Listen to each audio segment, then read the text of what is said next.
Welcome to the Her Story Circle podcast, the podcast that brings you the extraordinary tales of everyday women who are changing the world. I'm your host, Gertrude Mache, and I'd like to acknowledge traditional custodians of the land on which we meet today. I also like to pay my respects to elders, past, present, and emerging. Every week, we dive into the lives, challenges, and triumphs of women from all four corners of the globe. We're here to inspire, enlighten, and connect, sharing stories that uplift and empower. So grab a cup of coffee, settle in, and join us as we explore the incredible journeys of women shaping our future. This is Her Story, where every woman's voice matters. Hello, everybody, and welcome back to the Her Story Circle. This is Gertrude Mache here in beautiful Melbourne, Australia. And today I'm graced with the presence of yet another fascinating young woman. Welcome, welcome, welcome to our tribe. Please tell everybody your full name, where you're based, and share your story with us today.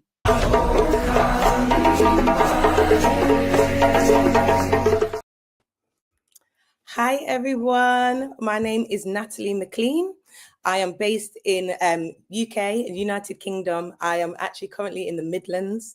So yeah, that's me. I'm Natalie McLean from the Midlands, and yes, I'm so happy to be here today. So Natalie, tell us your backstory. Who are you? Where are you from? Where were you born? We want to know the story behind the story, and then we'll dive into everything you're doing as an entrepreneur.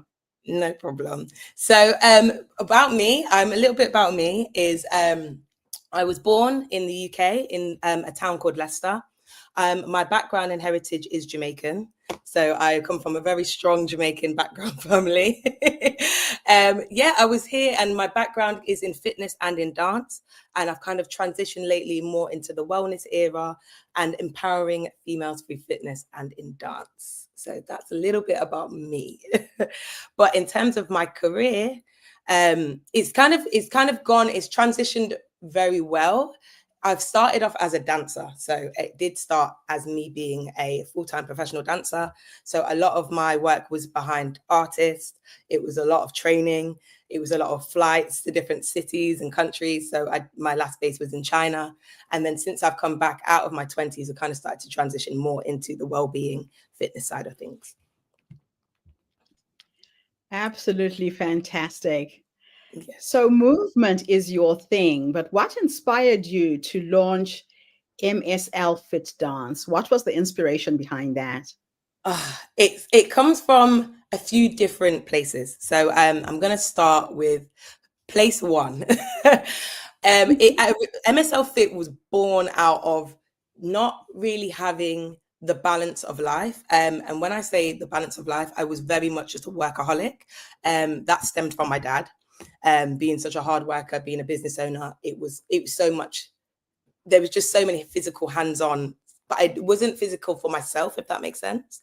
A lot of the work I was doing was just because it was work, but there wasn't a lot of balance. Work-life balance is what pretty much I was trying to say. So when I was then when I went into dancing, a lot of it was, again, training, but no background knowledge of where the movement is actually coming from. So the correlation between fitness and dance at the time. So then the second part of where that was one part, but the second part was actually due to a breakup. And I can't believe I'm even saying that out loud. But I went through a breakup after a 7-year relationship. And again, I lost even more motivation to want to move my body, to want to be outside. And there was a lot of I heard this from a lot of different women who was trying to support me at the time, which was just like, girl, I know it feels like grieving. I feel like it feels like you've really lost somebody, but you have yourself. And that was the one thing I kept trying to remind myself is I do have self, and I'm not looking after self. And I was already a personal trainer at the time as well. So I'd already qualified at the time as a personal trainer. But that motivation of I'm not really looking after self because I've lost somebody else in my life. And I just needed something to boost. And the women that were supporting me all had very similar stories. And I found that when I was training different women, all ages, we all had very similar stories about our struggles and what we've been through in our experiences. And the birth of MSL FIT just came from wanting to support other women who were going through scenarios like myself, being the workaholic that didn't have the work-life balance. And I just decided to let all of it go and just pour into my own company at the time. That is amazing. So why is movement such a powerful tool for healing and empowerment, do you think? Oh, because you get so much endorphins, and endorphins is a thing that really does make that boosts your moods, boosts your metabolism, it boosts everything, your brain. And the more you don't move, obviously, the more the brain is just going to continue to shrink and just you're not exercising the whole body. And movement is so important for people's mental health, people's well-being, just everyday body health. It's something that we kind of always sometimes put to the back burner, but it is one of the number one things that will make you feel good. Dancing. Have you ever gone to a party and seen somebody dancing and not wanted to smile or show a happy endorphin? It's infectious. So movement is infectious. And I think that's where my story and the community then comes from in my next story, which I'll tell you about later on. So, when we talk about moving negative emotions, there's something that happens when you're physical, right? Yes. These emotions get trapped in our cells, they get trapped in our bodies. And the more still you are, the worse it gets, right? Yeah. Yeah. And so movement dislodges it. The emotions move through you. If you were feeling sad and depressed, you don't stay in that state. Yes. So you've really studied the human body and what movement can actually do to uplift you, correct? It can even, the way that the percentages of how it can even decrease anxiety, depression, some of the everyday common things that we go through. It could just be a case of waking up in the morning, and it could be as simple as taking your shoes off, walking on grass, just being in nature, being with self, and just reconnecting with that. It can be as simple as that. Just a stretch in the morning, 5-10 minutes. Honestly, because we can't see what's inside, we only go with what our thoughts are from the outside. But if you could see the benefits from the inside, you would do it every day. You would do it every day. Yeah. Yeah, that's absolutely amazing. So what challenges have you faced as an entrepreneur building a fitness brand? Oh, this is going to get a bit emotional, but let's go. Let's just dive into it. So from being a Black girl in the UK, I'm just going to have to go there straight away. There is kind of growing up, I was in a very, very a white neighborhood growing up. So stuff like Jamaican culture and fitness and in dance itself, the two together, I really struggled. I actually really struggled to find who I really was. So coming from the town that I came from, you have hopes, you have dreams. But my first dream as a young girl was probably when I was about 6 or 7. And I seen my first carnival. My dad had taken me to carnivals, but this is the first time I'd seen a carnival parade. So my heart and soul was like, wow, to see women that look like me in costumes and being treated like queens and princesses. I was like, that's what I would like. That was my first dream. So I set off, I said to my mum and dad, okay, I want you to take me to my first carnival dance class. It had to be a carnival dance class because I'd trained in ballet and in contemporary. And that is very obviously upright posture. It was nothing where I could see the vibe and the energy coming in. So that was my first dream. So that's when I knew I wanted to dance and get into fitness. I'm gonna explain the two in a second. My mum was a dancer. She used to dance. Back in the day, she used to be a disco dancer. So she used to win awards. But my dad is very much into athletics, fitness, and he wanted me to be a 100-meter Jamaican runner.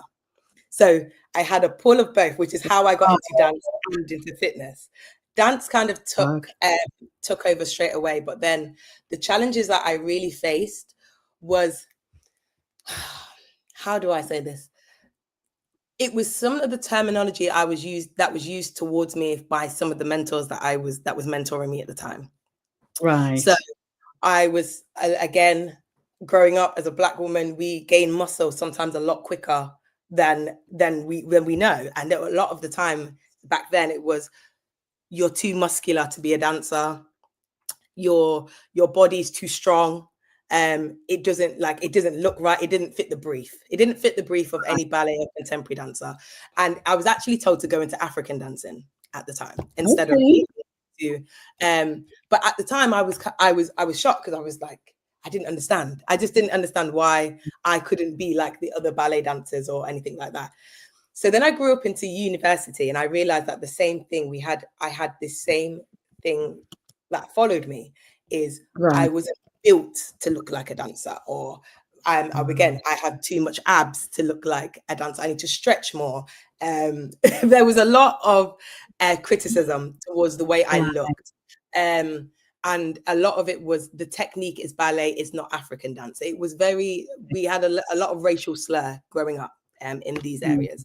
So I never felt like I could ever break through, because I was one Black girl in a class of 24 white or Asian women or men at the time. So I just had this, I then built my own personal sticker to myself that I could never really break the industry and be successful, because I just felt like there wasn't room for people that looked like me, coming from the Midlands, not born in London, so having to commute.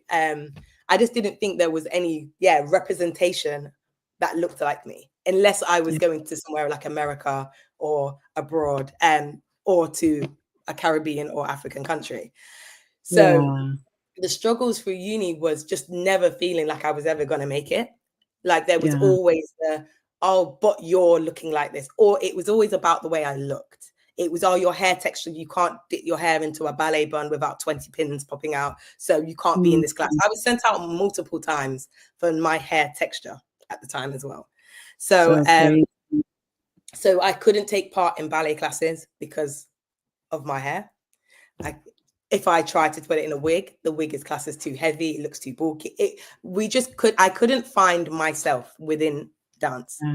So after graduating, I decided to balance it out by having half fitness and half dance. So I wanted to kind of keep the balance of both. I knew that I'd seen strong athletes and in fitness, but I didn't see strong Black dancers, unless it was in New York or somewhere like that. So I thought, if I went into the path of fitness, maybe I would be accepted more. And I felt like going down that path. Then I was told, oh, you're really quick. Yeah, the way I looked matched the brief for what they were looking for.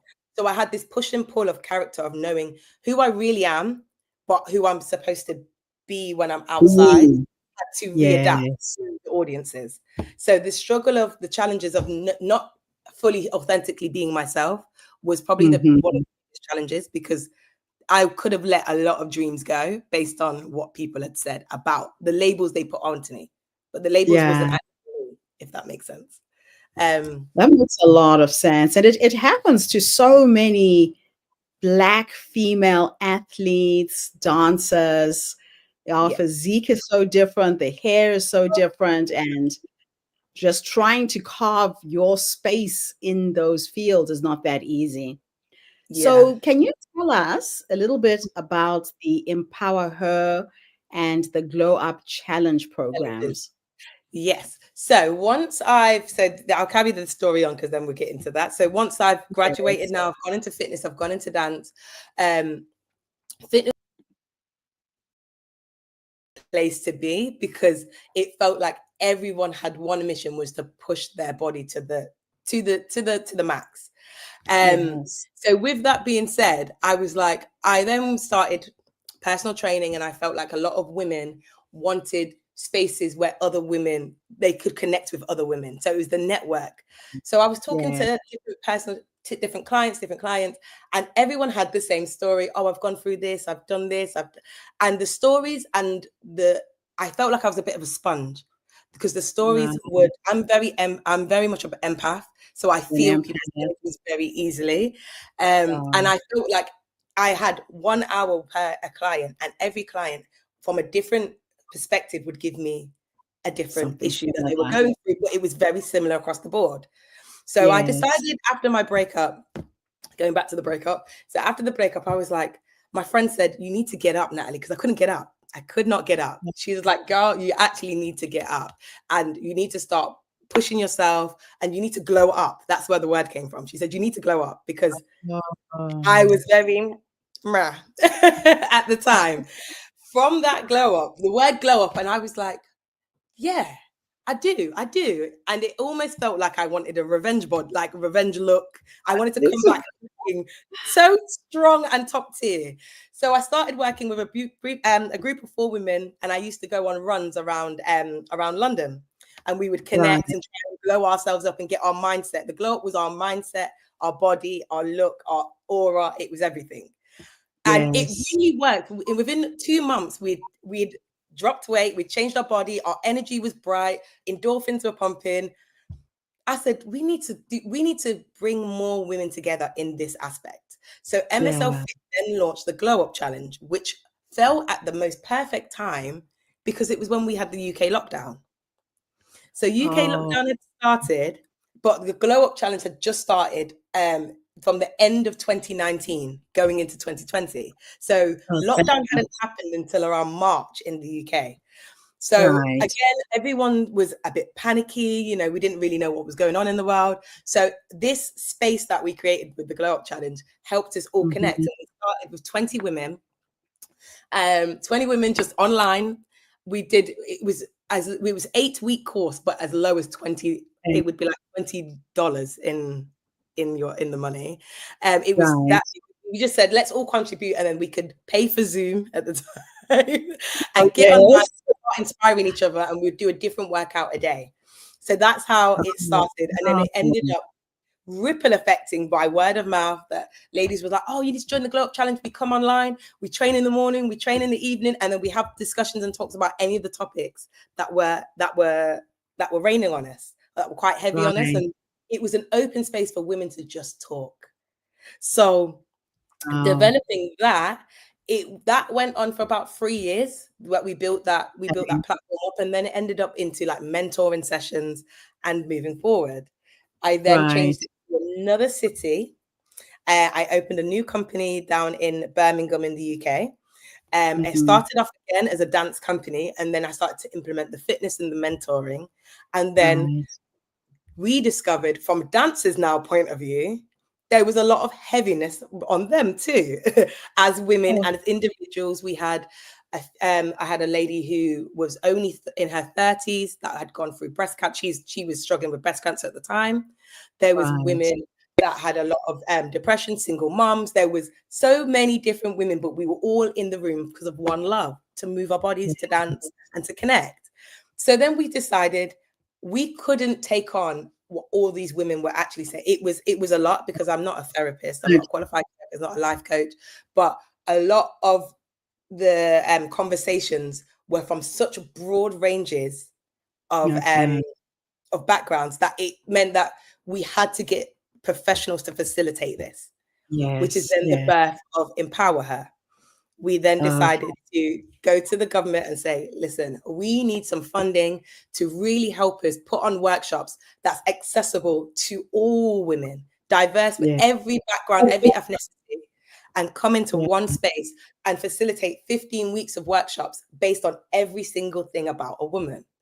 So we broke it down from boobs, support, bras, down to young girls even having their first period, transitioning from girls to teenagers to women to wives to mothers. Just going through each week, there was a different category: hair, identity, everything about women. Even women back to women history. So we had amazing 15-week workshop.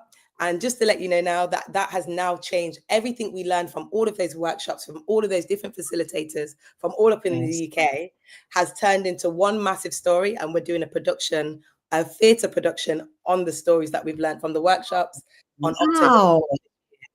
So I know That that was is very long-winded, guys, and I'm so incredible. sorry for but yeah, that's how we That's got really the heart of your work right now, right there. So, right so there. why is it important to create wellness spaces, especially for the underrepresented women? It's because it's funny because there's a film that I'm gonna use as a reference that has just come out. Mm. It's called Straw by Tyler Perry. I'm not sure if anyone has seen that, but it's now out on Netflix. Yes. I haven't I think watched it yet, but I saw it. please, if you do get a chance and you might need some tissues at some point, Yeah. please check that out. The reason why I've just referenced that film is because I watched it recently, and again, it shows how we can be these all these ethnicities of women and underrepresented women.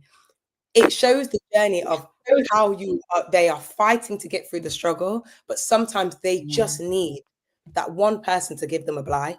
They just need that one person to give them that Yeah. support or that love or that act of kindness or just anything. It could be as simple of just saying or just putting your arm around someone and saying, "We've got this. You're going through it, but I've got you." Yeah. And I think it would save so much trauma that gets embedded and embodied into women, where they feel like, okay, this is just what it is. I must carry on. But then later down the line, 5, 10 years later, these are the triggers of what they didn't solve or they didn't heal So, from. yeah. And if we don't start to create these spaces, we are going to put that onto our youth. We're going to put that onto our kids.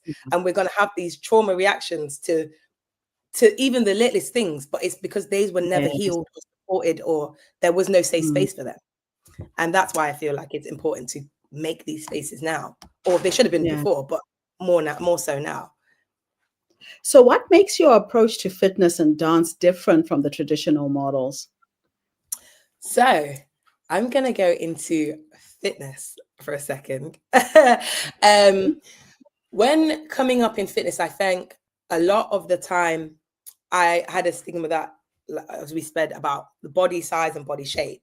I've changed. I think I've gone through different stages in my body where I've gained weight, I've dropped weight, I've toned up, I'm really muscly, I'm skinny. I've gone through everything, and I never found what was truly happy.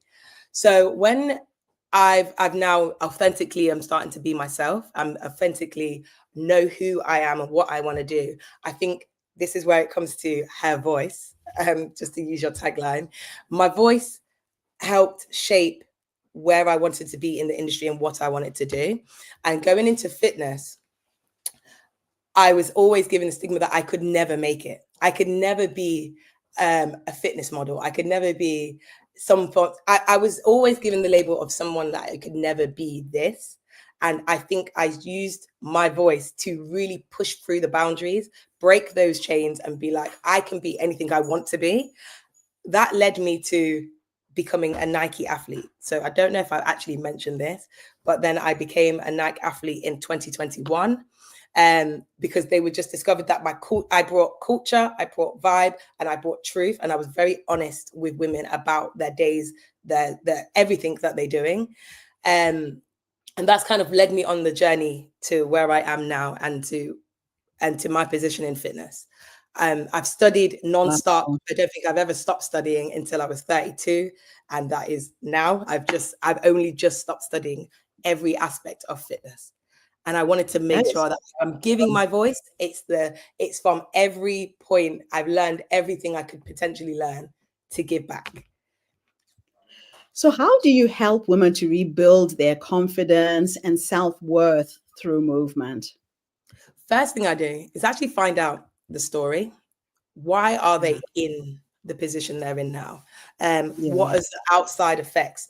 Because there's we have women who really want to use their voice and they can't use their voice.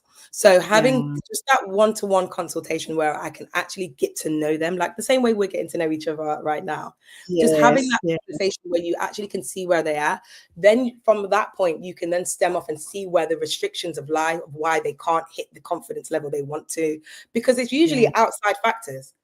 Like every person Yes. has the ability to get to some place or the place that they Mm. want to be and be the most confident they want. But really, sometimes it's really taking yourself out of the picture and just looking at the whole frame with the picture in and saying, okay, it's these elements is why you're not achieving where you need to achieve. So that's how I usually start. I go into their background first. What's their lifestyle look like? What does every day look like? What does every week look like? What are your restrictions? What is holding you back? Is there any specific things that hold you back? Is there an injury? Is there anything health-wise going on? Is there a boyfriend? Is there a husband? Is there a family person that you need to look after or care for? What is the restriction of why you can't hit the peak reasons? And then we work through those first and then come back into building them upwards. Oh, I love it.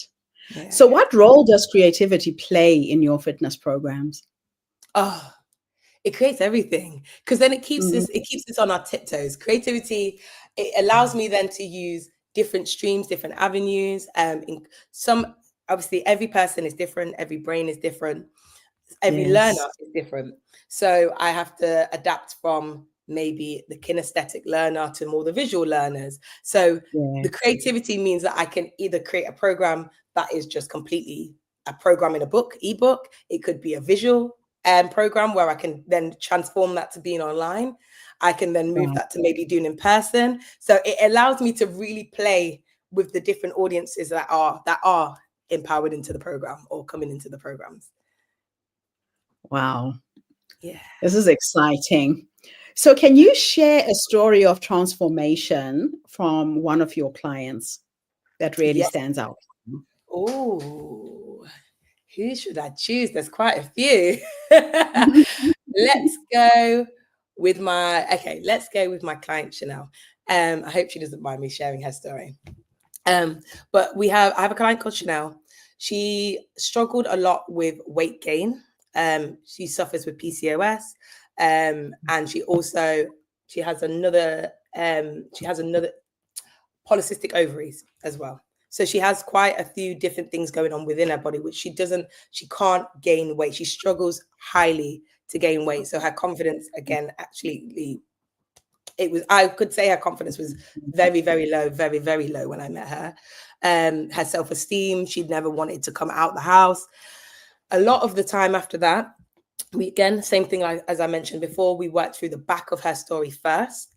So now, so it took a while first. We broke it down into segments. We looked at her nutritional, how she shows up for herself, how she wakes up in the morning, her everyday to-day life. From that point, she again was in the doctors all the time. They gave her a lot of stuff about how she can't have kids because her weight is so low, and she would be prone to having she wouldn't be able to conceive unless she got her weight to a certain point. And it's funny because I also have a client that was on the flip side of that had gained so much weight, but then every time she got pregnant, she would end up losing the baby. So I have two clients on both flip sides. One other end of the spectrum. Again, Chanel, she had very low self-esteem. With my other client, she had very high self-esteem, so she was very determined. So it was working with two very different balances. Chanel now, again, we worked through her background, we worked through her daily structure. We really rearranged that structure to make it work for her. And a lot of it was consistency and taking herself away from her everyday norm. So helping people when you can't help yourself is not going to be beneficial for you now. So you're helping somebody, but you can't always give 100%. So right now, we need to, unfortunately, we're going to have to cut that tie for a minute. We're going to have to let that go. And so we can build ourselves up, fill your cup, get you the right nutrition, start to work, get rid of all the everyday stresses, and then go into really building your body. Chanel built her body within 4.5 months. And now has had a son of a 1-year-old now. So she's built her mind, she's built her body, she's changed her job. She's now gone up and she's a chef as well, which was really interesting because for somebody who didn't consume a lot of food. She's also a chef. So she's now gone into a top chef in London, in a restaurant in London. And now she has a 1-year-old son. So all the norms of the doctor saying, you won't be able to conceive, you can't do this, you can't do that. Nobody really looked at her life and said, but why can she not do that? Why can she not do that? So now she is happy with a 1-year-old. She's in the best place that I've seen her in 3 years. And just, great. But on the other side, my other client, she has had to go down a surgical route because it was a lot more than we expected, or we anticipated. But again, she is now gone from her 16 stone down to her 12 stone, and she's living life. She's living great, and she's traveling the world, opposed to feeling trapped and just in herself. So I would say they were my two best stories of my clientele. That is just awesome. Now, let's finish our interview with two interesting questions, which are a bit of a thought experiment. Mm-hmm. In the first one, I'm going to teleport you back. Okay. And we are going to go and meet the younger you, that young woman who was trying to find her space in the world, trying to see where she fits in and excel. Mm-hmm. If you could go back and give her 3 nuggets of wisdom, based on what life has taught you up until this point, what would those 3 nuggets of wisdom be? Oh, why am I getting emotional? Yeah. Oh, that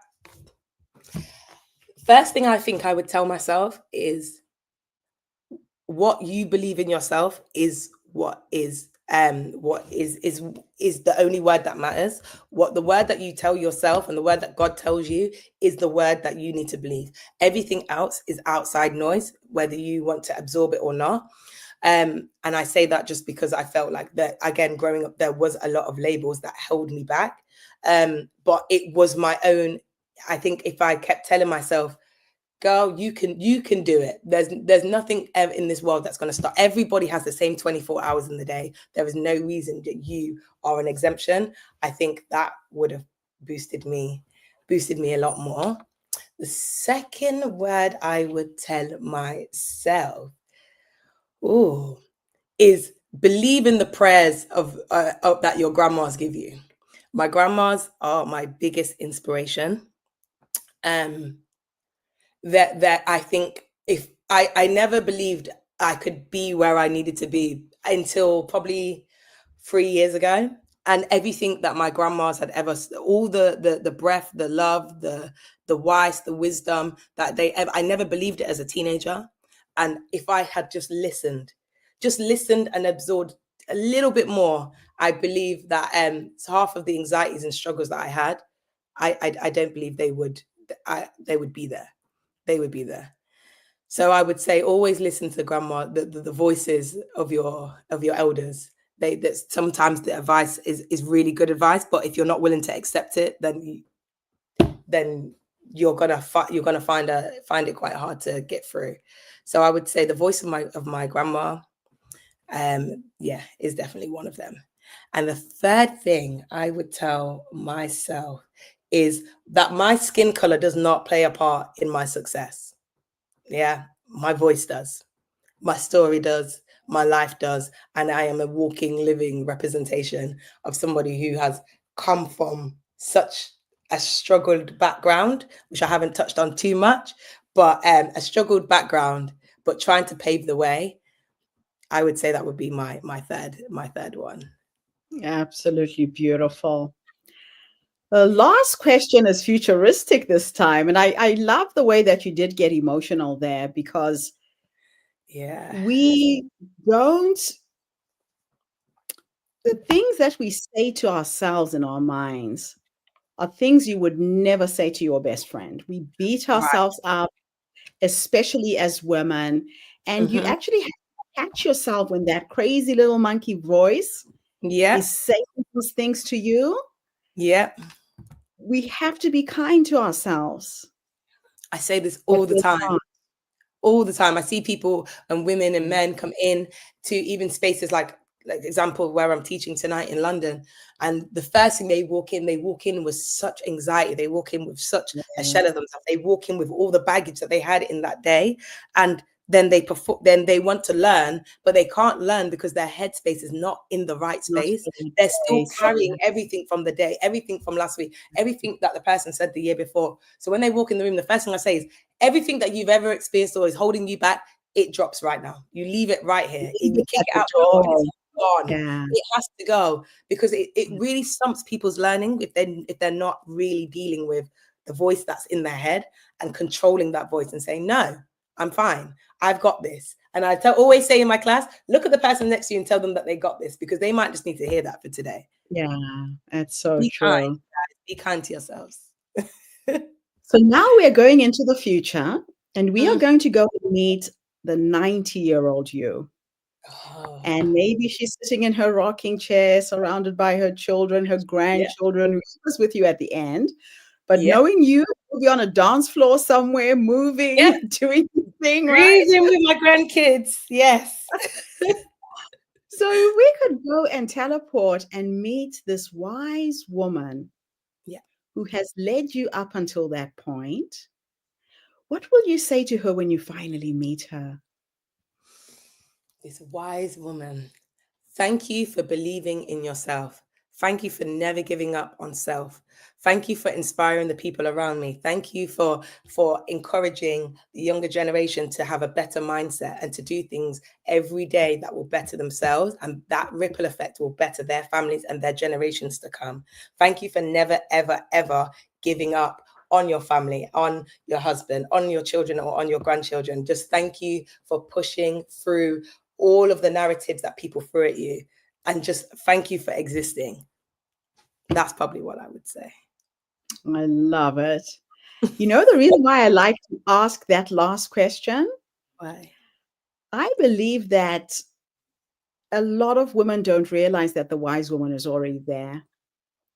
We are always looking outside of ourselves for answers, for solutions, but it's in the stillness, in your meditation, in your prayers, that you tune in with that essence. So I have a little game that I like to share of how I play with the essence of who I am becoming. Okay. I know she's 90. I know she's lived this incredible life.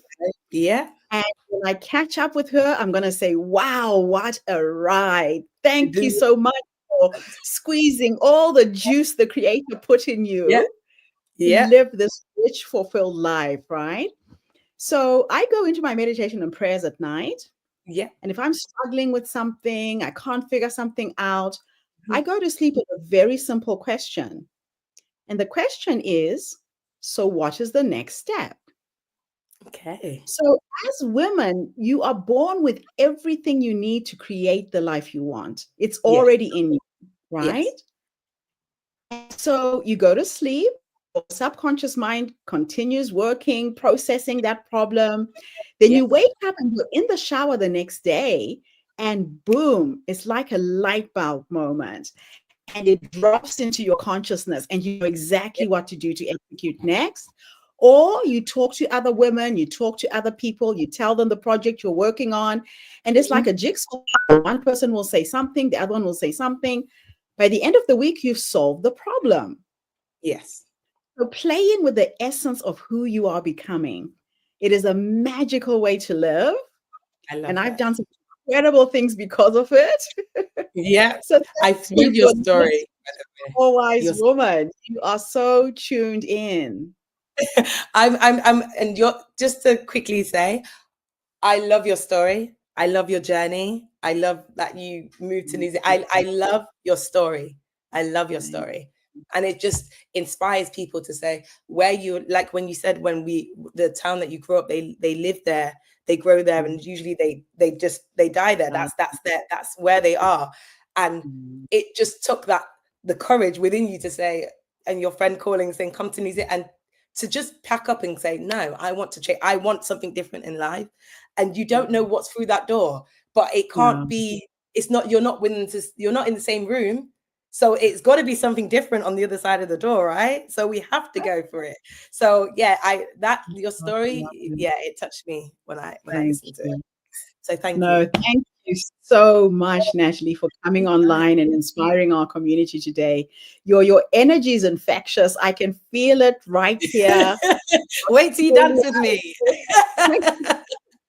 Next time we will have a dance session when I interview you next, okay? Please, I'm happy. Anytime anyone wants to come on, let's do it. Let's do it, please. I love it. And thank you to everybody who tuned in today. The Thank Her you. Story Circle is not just a podcast. We are a social impact movement that brings you the stories and voices of women from all over the world. We share our stories to uplift you, to inspire you, to energize you, but most importantly, to take you from where you are now to where you're trying to go. Today, you have heard from an incredible young woman who will help you move, who will help you shift that locked energy in your cells, who will help you lose weight, gain weight. We always hear about people losing weight, but there's women who are struggling to gain it as well, just so you can have a baby. I mean, how incredible is that? So, the best way for people to contact you, I take it, is through your website that I have on the screen. Yep. So bringit2.co.uk is one of my dance, fitness and wellbeing companies. So you can reach me through there, or you can reach me on my Instagram at MSL FIT_ or at Miss Lorensky, which I will get the writing for you for that. Fantastic. I'll be back again tomorrow, everybody, with yet another amazing guest. In the meantime, have a fantastic day, morning, or evening, wherever you are in the world, and bye for now. And Natalie, thanks again for the interview. Thank you so much. God bless. Thank you. Bye for now, everybody. Thank you for tuning into the Her Story Circle podcast. I hope today's story has inspired you to believe in the power of our stories and the difference you can make in the world when you use your voice. I'm Gertrude Mache, and it's been an honor to share this space with you, where voices from all walks of life come together to weave a rich tapestry of diverse perspectives. Don't forget to subscribe, rate, and review our podcast to help us share these stories with more listeners. Follow us on social media by looking for the Her Story Circle podcast for more updates. And join us tomorrow for another episode filled with courage, resilience, and empowerment. Remember, your story matters, and together we're building a stronger, more inclusive world. Until next time, keep making her story.